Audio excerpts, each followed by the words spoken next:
I can see Patrick. How are you? Good morning, doctor. Yes, good morning to you. Good morning, colleagues. Good morning, doctor. Okay. Good to hear from everyone. I think as other people are joining, we are going to get started. I'm sure you can all see my slides. So yesterday we tried to introduce the course, and we talked about quite a number of things that are happening in the mobile world. And we also talked a lot about the operating systems being used and the differences. We talked about some trends. We talked about quite a number of research areas that you could explore. And I also promised to talk about some topic today, another research area which is called, we call them vector embeddings. So basically what is happening is when you have an image, or if you have collected images and you want to use them to build machine learning models, I talk about X-ray images or skin images or any sort of images that you use during diagnosis, be it ophthalmology and so on. So most times when we want to use these images for machine learning, we must convert or write some code to convert or read the features from the images, and what we read and convert these features to what we call vectors. They are basically numbers, that's it. Of course, they are a bit complex, but that doesn't mean that nothing can be done to understand them. So what that means is when you convert the images to numbers, the numbers are lighter. So you can easily transfer or send these values or numbers to someone else anywhere easier than if you're using images directly. If you are sending images, let's say it's just, even if they're just 100 images, I think we both know what that requires. You need enough bandwidth, you need a lot of space. So that limits transfer of images and also research in specific areas where people would wish to use the images to build some models or do some analysis. So one of the ongoing research is to convert those images into vectors or those numbers, such that when you're doing any transfer, you can just send the numbers. Now, why is it a very active area of research? This is because when it comes to machine learning, so the models learn from those numbers. Of course, models never understand the real images. They extract features, look at the numbers, and then focus on features that are common. So unlike Dr. Joshua, who can look at the image of the eye and say, okay, basing on what I'm seeing, this sort of features, you have such and such a problem. The model sometimes can easily get confused because some things might look alike and yet they're actually not diseases, or there is no problem, or someone took it the wrong way, or during pre-processing or preparing the image, something happened, or values were tampered with. And more so, also Dr. Joshua might agree with me that sometimes you can just look at an image, let's say of the hands, and then you try to predict or anticipate the age and sex of someone. Or you can look at someone's eyes and try to anticipate the age. So these features, when we collect data, including images, sometimes are also learned by the model. Even though we de-identify, you have the image, you have removed person's information, you have removed anything about where the data was collected, you have removed all those features, and you have only the image. But because this image has those specific features that can be connected to age and gender, the model can also learn those features. And then someone can actually be able to tell that this image was taken in Uganda and the person was between the age of this and this, just by using a model without giving them the rest. So what we are trying to identify now are those values and saying, okay, which kind of values actually represent age, represent sex. And then if we can be able to identify such, then we should be able to remove those values, such that now when you get this vector, call it a vector database, when you get this vector database, then you can only utilize or build your model based only on the features if you are basically focused on identifying the disease. So this is an active, very, very active area of research. And so if someone feels like they might be interested in such, please let me know. There is a lot that can be done, a lot. I've just given a sample or the tip of the iceberg, like most people say, about what can be researched. But outside that, these vectors can be explored beyond what I've just said. So that is something you guys can think of. So today we will continue with our lecture. Yesterday we talked about, we stopped at this point where I was trying to introduce the APIs. And in simple terms, APIs just help us connect with different features. In simple terms, if you have a website and then your website, let's say, is for it's for school. I'm just taking an example. It's for school, but then you have in the school you have a school clinic, and with this school clinic you put students' information, and you would wish that someone in the US who also has a website that can help diagnose some of the diseases. You would wish that this is done almost automatically. So to connect the two websites, we can use what we call an API. So the API will connect to someone in the US's website and then connect specifically to a module that helps to diagnose. So that brings APIs. The same happens here on mobile. On mobile, almost everything we are doing, we are using APIs. So because you have a phone and the phone has all these features, camera, Bluetooth, Wi-Fi, and so on and so forth. So you need APIs to interact with them. But also at the same time, talking about software, sometimes you want to use, let's say, maps or Google Maps to identify location.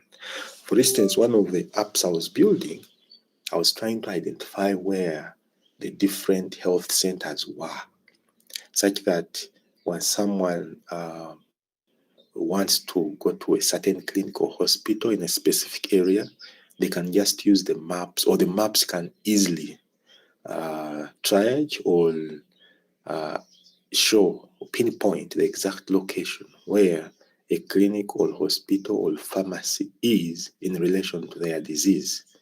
So they didn't have to go through a lot of hassle to do that.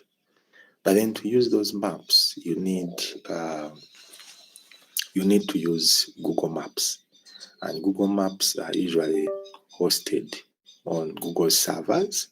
They are managed by Google. So then you need an API to interface your application to Google Maps. So basically that's what APIs do. There are many. and these are just samples. There are still more to do with media, cloud, memory and process management. Some of these you might not really go deep in them, but I'm giving you an overview such that you know what is happening. And as we look at all those APIs, then we even talked about the SDK, that if you want to build, there is a toolkit that is used. This toolkit just has all the development environments, the guides that can help you utilize any feature to build a mobile application. So as we ask ourselves, why should we actually focus on building mobile applications? Why? I think one of the beauties of focusing now on mobile development, especially for healthcare, is one, the phones we are using are multifunctional devices. So the devices are not only used for calling, but they allow us to install applications. They allow us to download and utilize other features rather than what we know. For instance, third-party programmers or developers can actually build apps, and these apps can be targeting specific tasks that can help in improving the lives of, let's call them the patients, because we are looking at health and IT. And of course, the rapid increase, even in Africa, the statistics have been showing a rapid growth. And during COVID-19, the numbers almost doubled for people who are actually using mobile devices. And of course, the high-speed networks have created a huge opportunity, because we are, even here in Uganda, you're saying we are still developing, or it's still a country that is struggling. But in some areas, you have 5G. I've been seeing a lot of companies now selling mobile, well, we used to call them routers.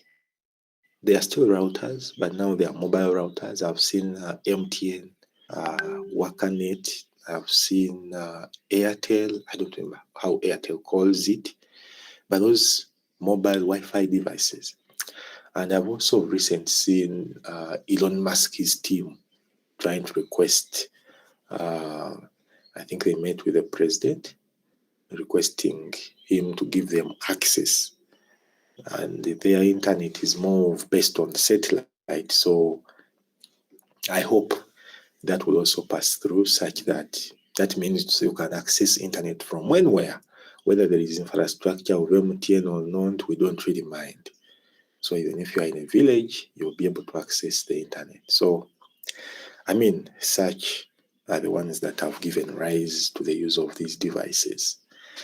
And for Android, again, we usually focus on Android, and it has been for a long time. The focus on Android is not only here in Uganda, even in so many other countries. The development for Android is always primary. Some of the classes I've attended, still the focus has always been on building for Android. Why? Because you do not need to first go to school to get some certification to build for Android. No. And the monetization of apps is easy. You want people to pay, then just use Google Play. And there is no really approval required for distribution. Actually, when you're trying to publish an application on Google Play, one of the things they will just ask you are usually the terms of service. Should be connected to some website. So you can just host your website, talk about your product, then put terms of service or terms of use. Then, of course, they will ask you about data privacy, which type of data you're collecting, whether it's for health or not.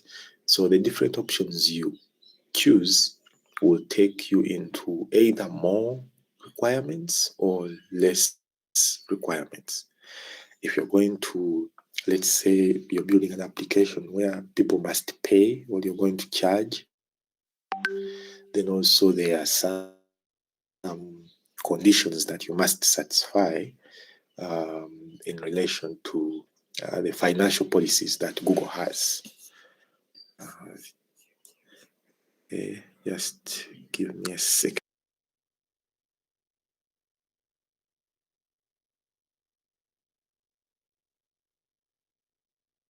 Yeah, so once you satisfy those requirements, then your application will be reviewed. So it's not like once you upload the application, then everything happens like magic. No, they go ahead to do some review, but this review again is not rigorous. They're just checking for security and whether you're not violating some terms. So the approval process is easy. That is, it's not that you must first do some exam for your application to be approved.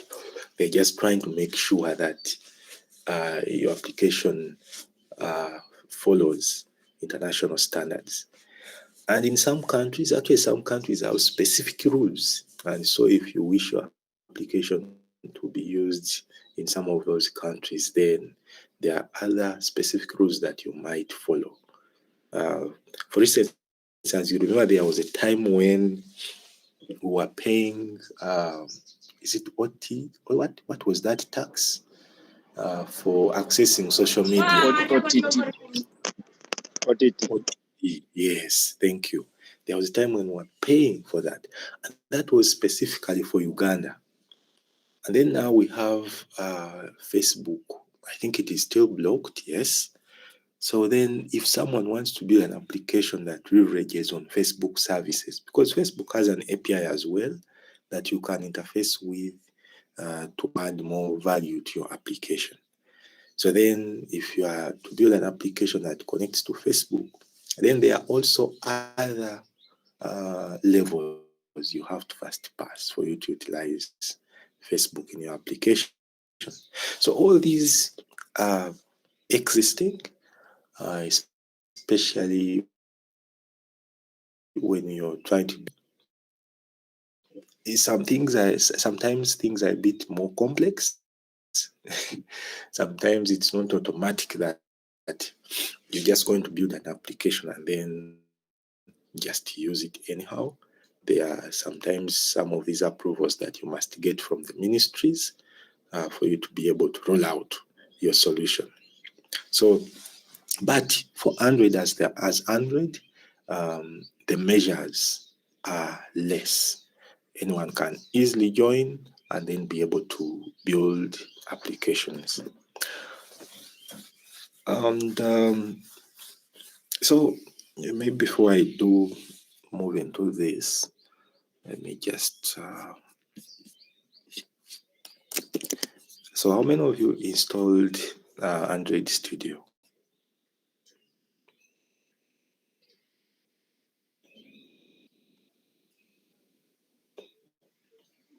I think I have one. You have one? Okay. Anyone else?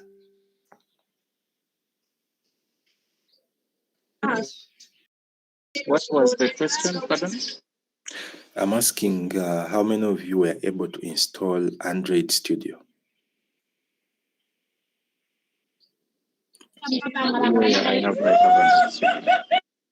Not yet. Okay, I do have it on my machine. wonderful.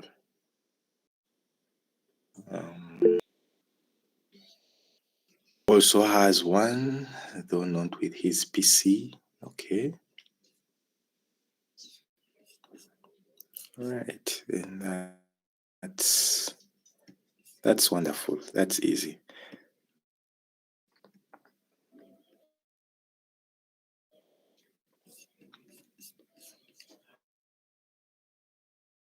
Let's see.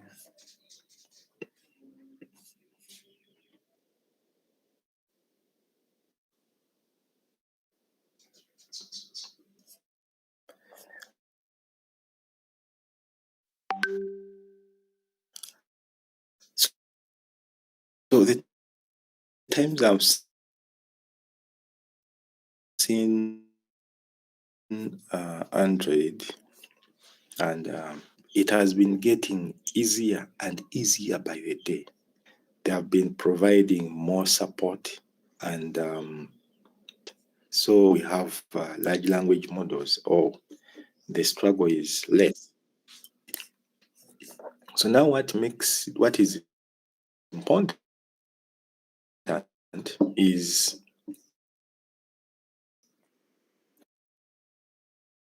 to